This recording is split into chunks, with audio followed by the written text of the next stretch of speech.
Okay, so this is my 2019 Polaris Highlifter Sportsman 1000 XP, and ever since I got this thing, I don't know if this has happened to anyone else, but I have been chewing through rear U-joints. I've gone through two the last 1,600 kilometers, which in miles that would be, I think, around 1,000.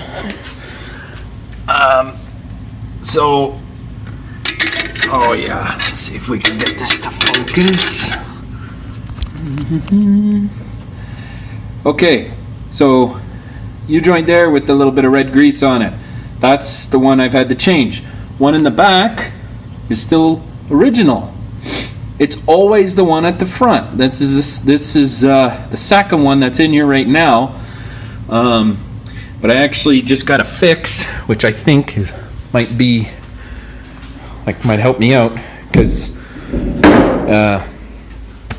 what I noticed is basically focus. Okay, on the drive shaft, there's a yoke end on the drive shaft, and then there's the other yoke that goes in out of the tranny.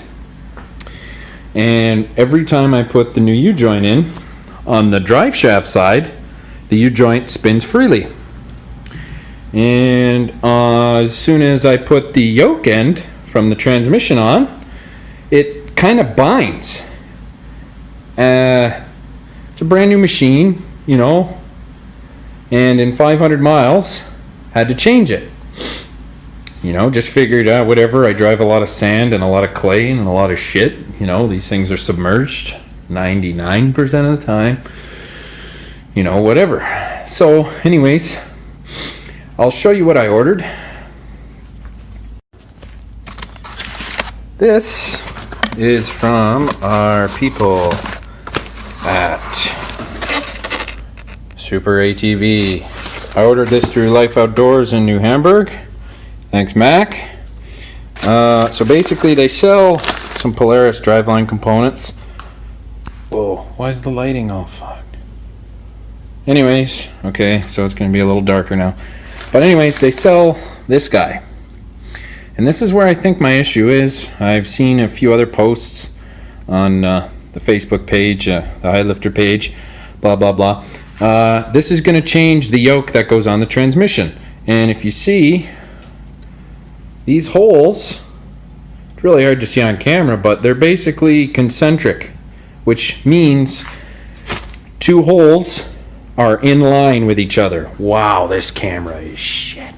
Anyways, so I'm gonna pull the old one off and see if I can do that same test on the camera and see if you can tell that the ears are bent on the stock one. The brand new, you know, Polaris, fucking ship it on a Friday. I think that's when my machine was assembled with all the other problems. But anyways, I'm gonna start disassembling and show you guys how to do it.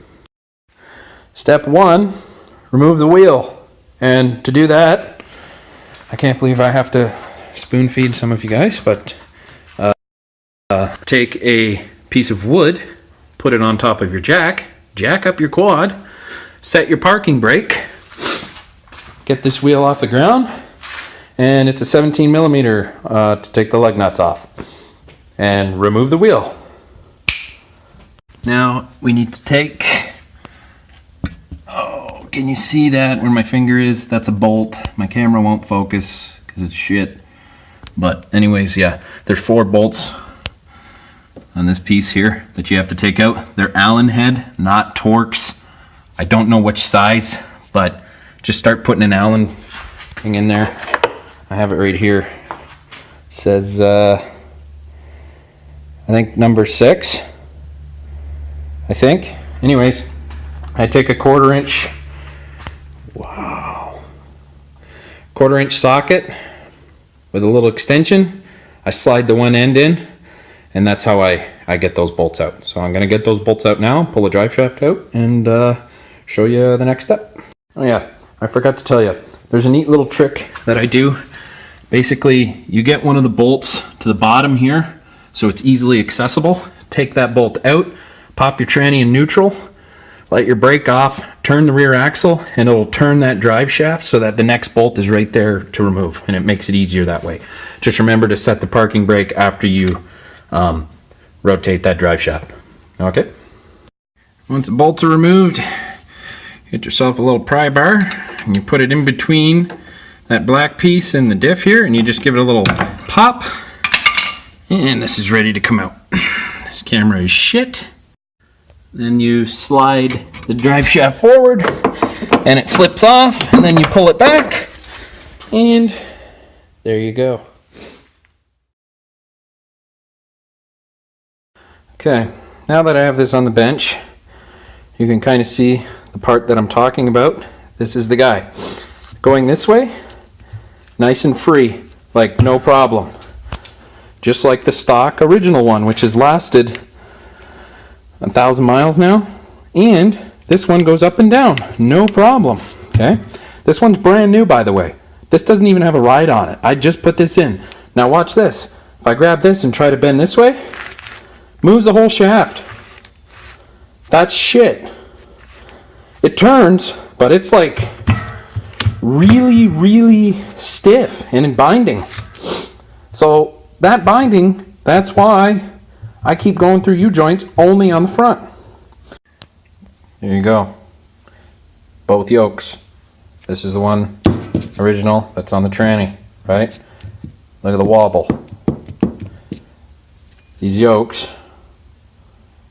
these holes are not concentric. See that wobble? Should not wobble like that. This one, nothing. Nothing. I was even able to save the brand new U-joint that doesn't have any rides on it that I pressed in to, wow, focus, come on, to this guy. And what I'm going to do is I'm going to take that same U-joint and put it into the new part and see if it also binds. If it doesn't bind, that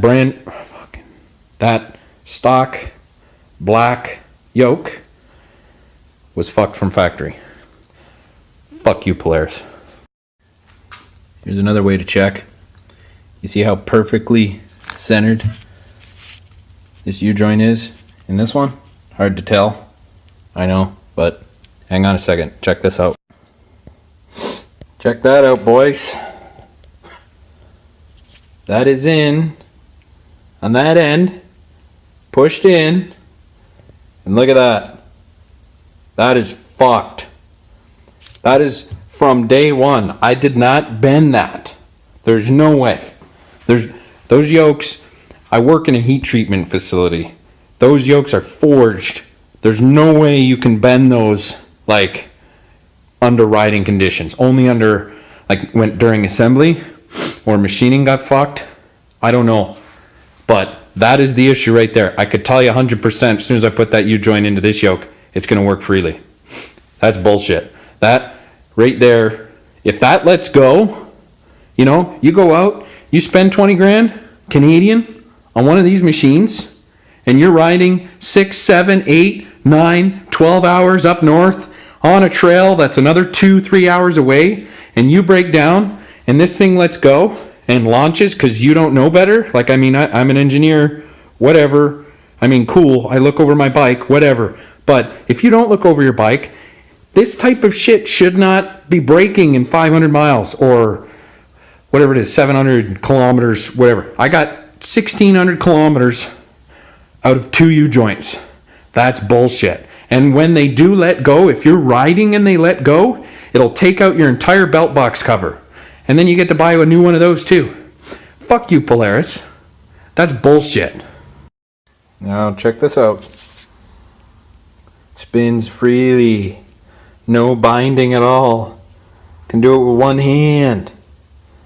Ask me if I could do that with this yoke. No. Bind. It would fucking be all fucked. Oh, that's like butter now. Well, I'm gonna put it all back together and yeah, send you guys off. So that's how you remove your Polaris drive shaft. I know I didn't really show anyone getting the U-joints out. You if you've never done that before, maybe get a mechanic friend to help you, show you how to do it before you try and tackle it yourself. I can